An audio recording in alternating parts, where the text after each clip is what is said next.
बिस्मिल्लाहिर्रहमानिर्रहीम।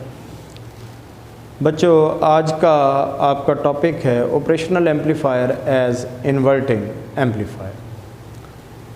Operational amplifier के हमारे प्रीवियस आर्टिकल में हमारे लेक्चर में हमने पढ़ा था कि इसकी दो इनपुट होती हैं और एक आउटपुट होती है। एक इसकी इनपुट जो है वो उसको नेगेटिव से शो करते हैं, एक को पॉजिटिव से। नेगेटिव का मतलब होता है कि ये इनपुट उसकी इन्वर्टिंग है और पॉजिटिव वाली नॉन इन्वर्टिंग है। इन्वर्टिंग का मतलब है कि यहाँ पे जो भी आप इनपुट सिग्नल देंगे वो आउटपुट पे जाके एम्पलीफाई तो हो जाएगा, लेकिन इनपुट में और आउटपुट में 180 डिग्री का फेज डिफरेंस जो है वो प्रोड्यूस हो जाएगा, उल्ट जाएगा, वो इन्वर्ट हो जाएगा। आज हमने ये देखना है कि ये इन्वर्टिंग एम्पलीफायर के तौर पे ऑपरेशनल एम्पलीफायर जो है वो किस तरह से काम करता है। तो operational amplifier as inverting amplifier, ये डायग्राम इसकी दी हुई है। ये ऑपरेशनल एम्पलीफायर है, पॉजिटिव वीसीसी, नेगेटिव वीसीसी। ये इसकी बाइसिंग रिक्वायरमेंट है जिससे ये ऑपरेशनल एम्पलीफायर बाइस हो रहा है।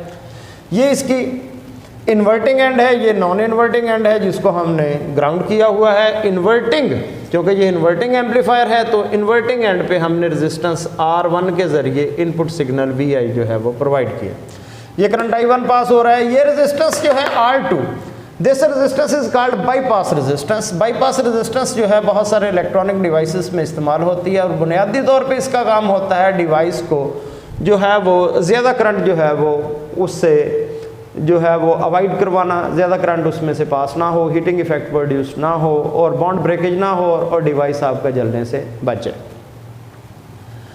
तो बहरहाल देखते हैं ऑपरेशनल एम्पलीफायर की इस डायग्राम में यहाँ से करंट I2 जो है वो बाईपास रेजिस्टेंस से गुजरता है और ये इसका आउटपुट वोल्टेज है। हमने करना क्या है, हमने गेन फाइंड करनी है, वोल्टेज गेन फाइंड करनी है, यानी कि आपने V out over VI voltage gain इसकी फाइंड करनी है इन्वर्टिंग एम्पलीफायर सर्किट की। सबसे पहले जो इस पे इंपॉर्टेंट चीज है वो है principle of virtual ground. Principle of virtual ground. अगर प्रिंसिपल ऑफ वर्चुअल ग्राउंड को जो है वो हम सादा लफ्जों में बयान करें तो हम कहते हैं कि अगर एक इनपुट जो है इसकी ग्राउंडेड है तो दूसरी इनपुट जो है उसको वर्चुअली ग्राउंडेड सपोज कर लिया जाता है। This principle is called principle of virtual ground. लेकिन अगर डिटेल में जाएं तो हम कहते हैं कि ओपन लूप गेन जो है इसकी ऑपरेशनल एम्पलीफायर की वो बहुत ही ज़्यादा है, 1,00,000 गुना तक सिग्नल को इंक्रीज करने की सलाहियत ये रखता है। और ये सिर्फ इतनी बड़ी वैल्यू उसी वक्त पॉसिबल है जब डिनोमिनेटर बहुत छोटा हो। डिनोमिनेटर इतना छोटा हो कि नियरली इक्वल टू 0 हो। ये जब उस तरफ जाएगा तो V positive is nearly equal to V negative. But V positive is grounded, 0 potential पे है, लेकिन V पॉजिटिव तो किसके इक्वल है, V नेगेटिव के। सो virtually V negative is also grounded. This is called principle of virtual ground. Principle of virtual ground क्या है? Principle of virtual ground ये है कि ओपन लूप गेन जो है ऑपरेशनल एम्पलीफायर की बहुत ज्यादा है, 10⁵ है, 1,00,000 गुना तक सिग्नल को इंक्रीज करने की सलाहियत रखता है। इतनी बड़ी वैल्यू उसी वक्त पॉसिबल है अगर डिनोमिनेटर बहुत छोटा है, नियरली इक्वल टू 0 है, V positive is nearly equal to V negative. लेकिन हम तो यहाँ पे कहते हैं कि V पॉजिटिव ग्राउंडेड है।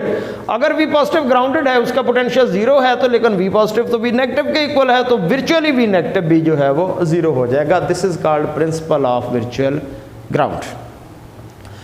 प्रिंसिपल ऑफ वर्चुअल ग्राउंड लगाने के बाद अब हमने क्या करना है, अब हमने फाइंड करना है कि करंट I1 जो रेजिस्टेंस R1 से गुजर रहा है वो कितना है और करंट I2 जो रेजिस्टेंस R2 में से गुजर रहा है वो करंट कितना है।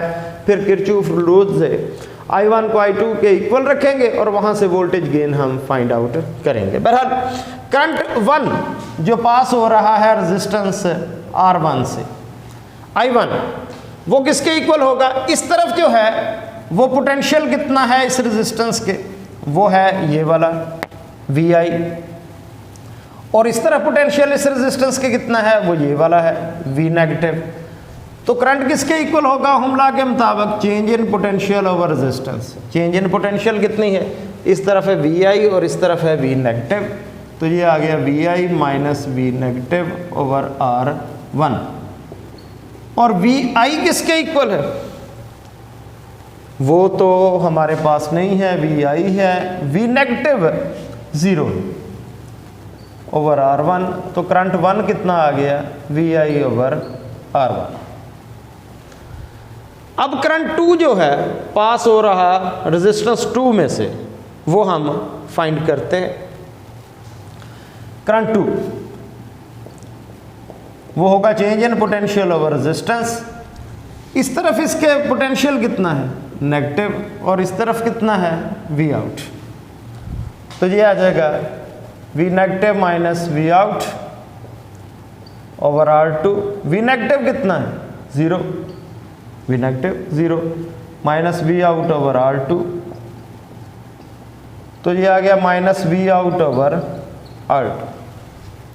दोनों करंट हमने कैलकुलेट कर लिए, I1 और I2। अब किरचॉफ रूल से इन दोनों करंट्स को हम इक्वल करते हैं, इन दोनों करंट्स को हम इक्वल करते हैं by Kirchhoff rule. I1 is equal to I2। I1 कितना है, वो है वी आई ओवर R1, और I2 कितना है, minus V out over R2। तो यहाँ से V out over V I is equal to minus R2 over R1।